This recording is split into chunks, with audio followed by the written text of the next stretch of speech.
the Nonprofit Podcast, powered by DonorBox. Are you running your nonprofit on passion alone? What if I told you that working smarter, not harder, could be the key to sustaining your mission and creating long-term impact?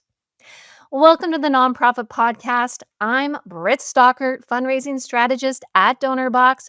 We're here each week with practical actions that you can use today to increase donations and take your nonprofit to the next level tomorrow. Let's talk about there's this initial buzz when you start or lead a nonprofit.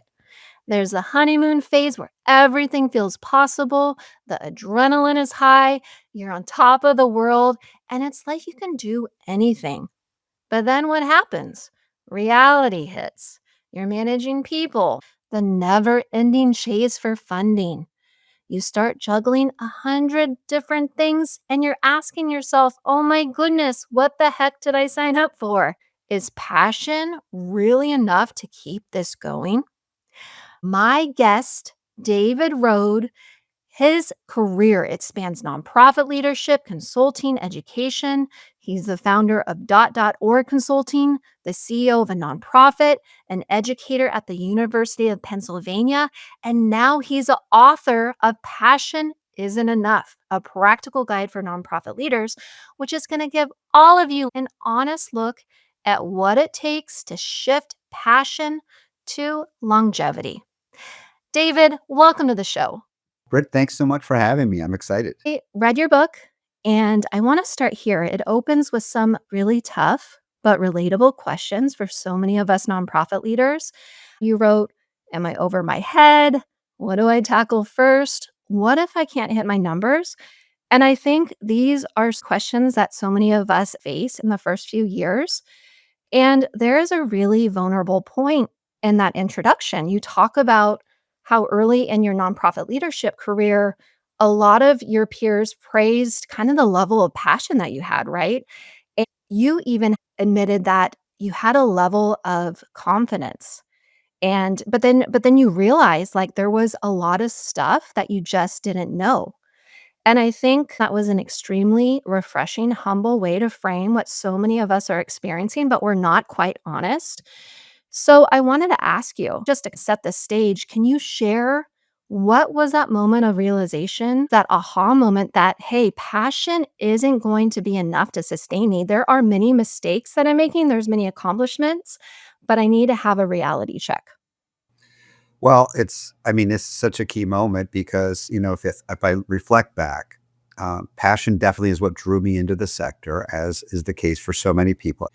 But, I don't think I knew what I didn't know kind of thing. And so for me, the aha moment tied into when I needed my founding board to do more, especially as it related to fundraising.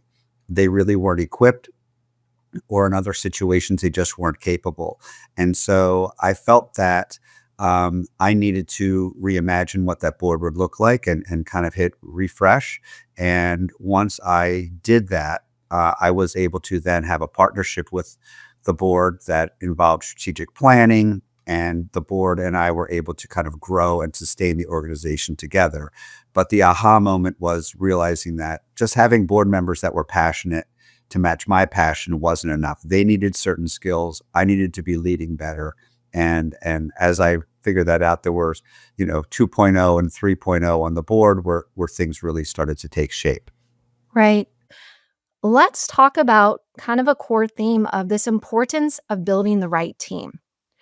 There was a moment in your book where you had worked at Procter and Gamble, and unlike many other companies of that size, the one thing that they did well was they invested in people because they saw their employees as a competitive advantage. And I'll tell you, we both know this. This is kind of tougher to find in the nonprofit sector. So thinking about our audience, they don't have HR departments. They don't have big budgets. How do you attract? How do you keep people who are just as passionate as you are, but also bring in the level of skills that nonprofits need to really take their missions forward? Well, I think you're on to a key moment. I mean, we are in a sector where compensation tends to run lower than the for-profit sector. So I think we have to offer different things and other things. And I think this feeling of making sure that when you bring somebody onto your team, that they understand that this is not just about a feel good moment. You know, you want them to have passion, you want them to have commitment, you want to have a connection to your mission. But what you also want to convey is this is a business and we're going to run it the right way. And we're going to evaluate you and we're going to develop you. And so if people feel like they are making a difference, if our job is to make sure that regardless of how big the organization is, help people understand like what their role is and how it connects to the overall success of the organization. That we couldn't have done this without them, and all of these pieces working together is what's creating this impact in our community, is what's creating this impact amongst the target population we are serving.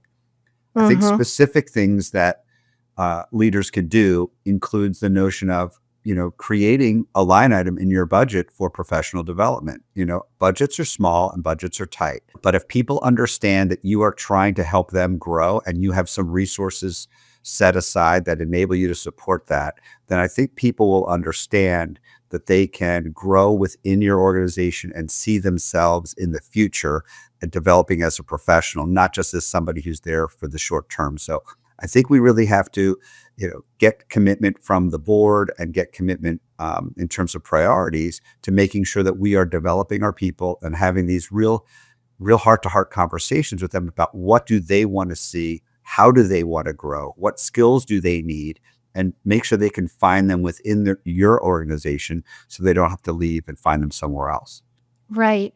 And I think while we're on the topic of board and staff development, we should also be talking about volunteer development. I know many nonprofits I've worked for, they are not in a position to hire paid staff. And I think what's worked very well for them is they've focused on that development piece. They've created what I consider are volunteer ladders. So, you bring in volunteers, you engage them on basic types of day-to-day roles, but then, as they're there longer, you're really creating more autonomy, more ownership. You're also developing them and giving them more leadership roles. So when we're talking about leadership and management, it's also thinking beyond boards and staff and really using volunteers as another asset until you can get to a place to pay staff. David, what comes to mind in terms of volunteer development and volunteer support? I can think of Taproot, Benevity, United Way. There's so many great professional skills based volunteers that are really wanting to get out there in their communities and to provide the support to staff. Yeah, I mean, volunteers are the secret sauce for so many organizations, but you can't just assume that people are going to show up and know what to do and feel like they're going to come away and have a positive experience. Many times, the mistake we make is we think of what can the volunteers do for us, and we're extracting. You know, we Mhm. are taking their time. They're doing a service for us, whether they're filling backpacks or whether they're calling donors or whatever we ask them to do. And I think one of the things we need to do is we have to flip that a little bit. Is like understand what are the motivations for the volunteer?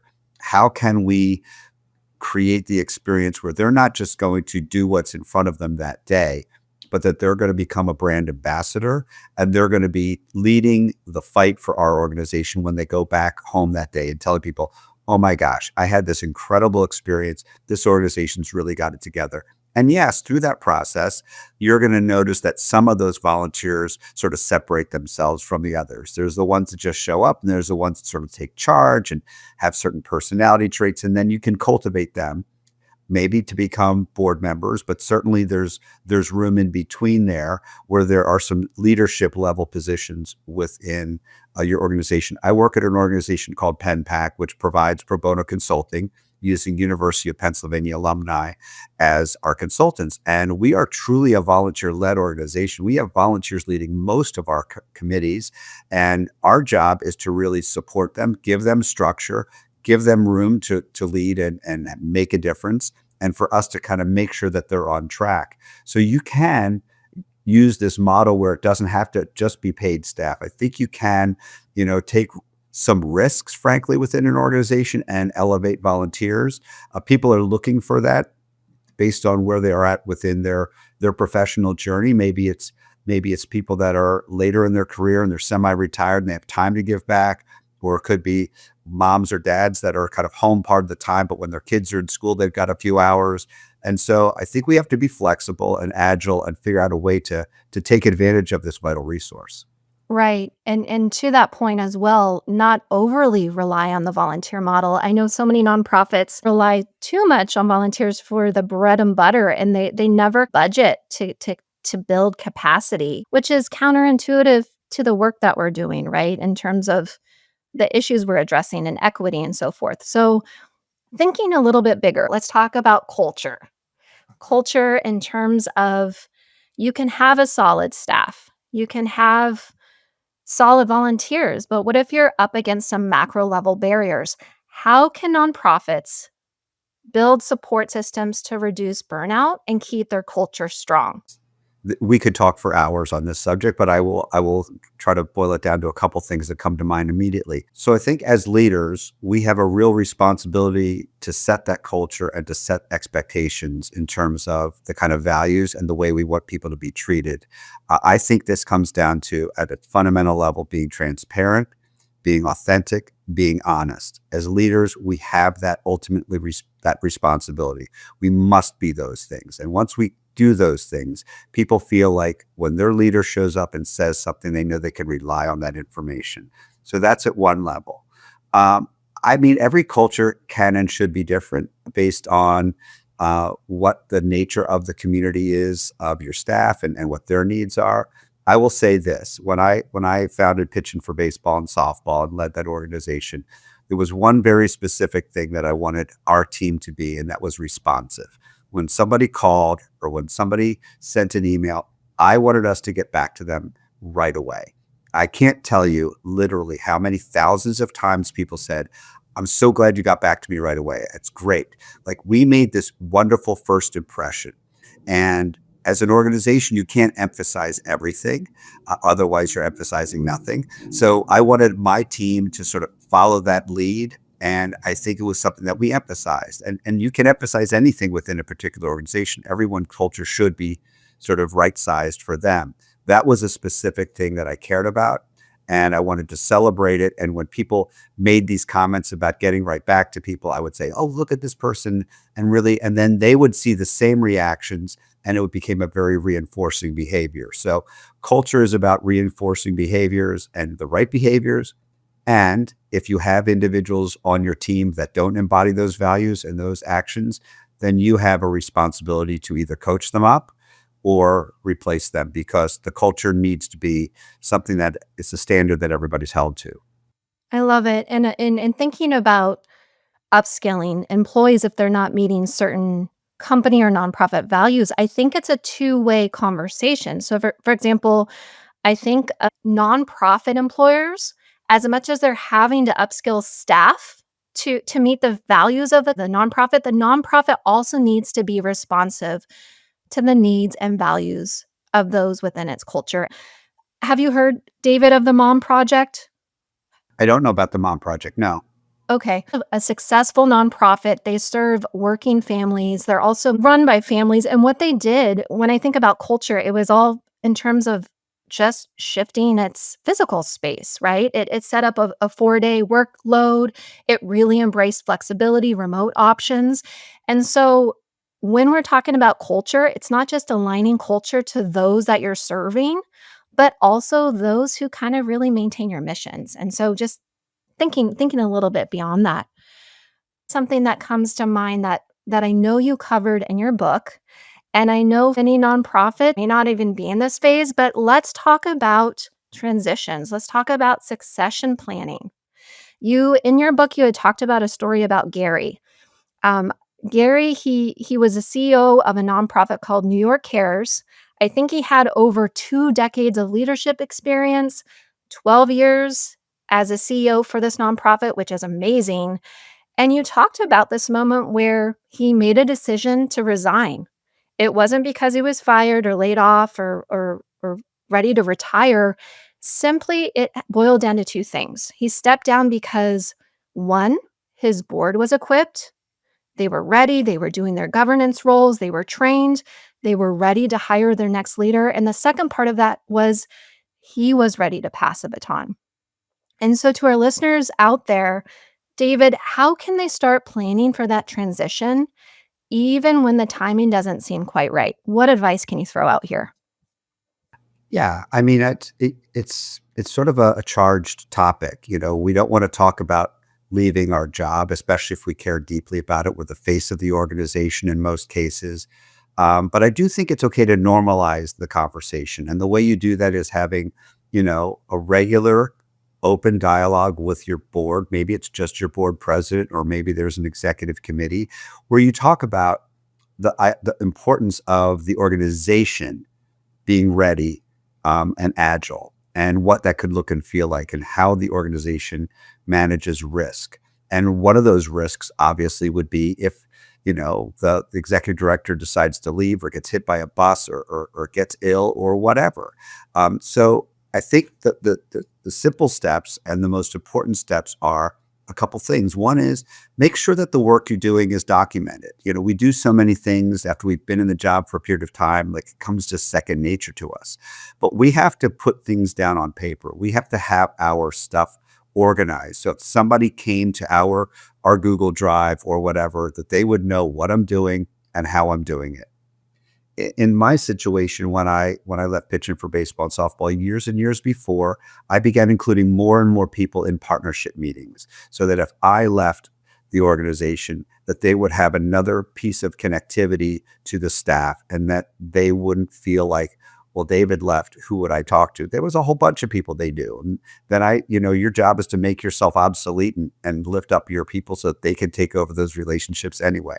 So I think Mhm. putting things in writing, making sure that you involve other members of your team, and then long term, try to begin to cultivate and look around on your team to see, is the next leader of your organization on your staff? And if so, how can you get them ready for potentially taking over, or at least becoming a more senior member of the leadership team, and putting them on a track to get there. So I think some of those things are the practical solutions that leaders can take, and conversations they can initiate with their board to make sure that the organization is ready and able to sustain a leadership change.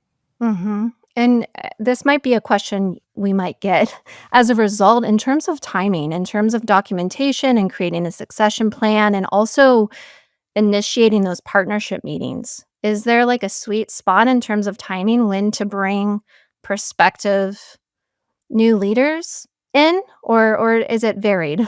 I think it's the kind of thing where you just embed that in your culture. The same way we were just talking about culture a few minutes ago. If your culture is systems and thinking about the organization, then you're going to want to do things in a certain way. So, I think we're trying to look at leadership transitions are the things that might take at least 12 to 18 months. So I don't think it's the kind of thing that, oh yeah, it's January 1, I'm thinking about leaving in April. That's in 5 minutes as far as the organization is concerned. So, you need to create an off ramp that is available, whether you decide to take the exit or drive or keep driving down the road. At least you know that the organization has the readiness to identify and onboard a leader in a way that's going to be meaningful. And I will say this: it's simple things. It can be making sure that, like, passwords and all the things, and banking information, all this stuff is organized in a way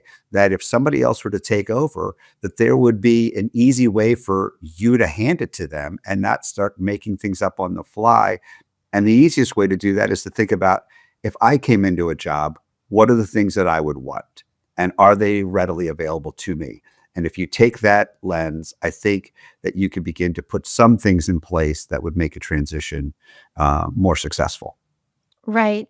And I wanted to throw this out there for everyone. If this feels a little still overwhelming, Donor Box, we have an amazing succession planning guide that I think will serve as a great companion to David's book. So I will go ahead and drop it in the podcast notes. David, this has been a great conversation. I know for me, nonprofit leadership, when we're talking about this topic, there are a lot of lofty ideas that roll around. And I did read your book, and it's very actionable. It has great insights. And so, for everyone listening, don't forget to grab a copy of Passion Isn't Enough, a practical guide for nonprofit leaders. David, where else can listeners find you and learn more about your work?